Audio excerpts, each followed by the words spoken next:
ಇದೇನಿದೆ ಕೃಷ್ಣ ಈ ನಿನ್ನ ಕಪಟ ನಾಟಕ? ಹಾಗೇನಿಲ್ಲ ಬಾವ, ನೀನು ಬಂದಿದ್ದನ್ನು ನಾನು ನೋಡೇ ಇಲ್ಲ. ಅದಿರಲಿ, ನೀ ವೀರವರು ಏಕಕಾಲದಲ್ಲಿ ಇಲ್ಲಿಗೆ ಬಂದ ಸಮಾಚಾರವೇನು? ಕೋಲ್ಗಿಚ್ಚಿದಂತೆ ಅದರಲ್ಲಿ ನೀನು ನಮ್ಮ ಪಕ್ಷವನ್ನು ವಹಿಸುವಂತೆ ಪ್ರಾರ್ಥಿಸಲು ನಾನು ಇಲ್ಲಿಗೆ ಬಂದೆ. ಭಾವ, ಯುದ್ಧವೇ? ನನ್ನ ಮಾತನ್ನು ಕೇಳಿ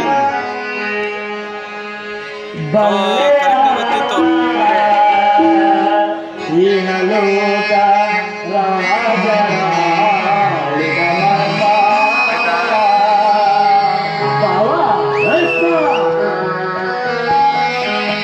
ಬಲ್ಲೆಯ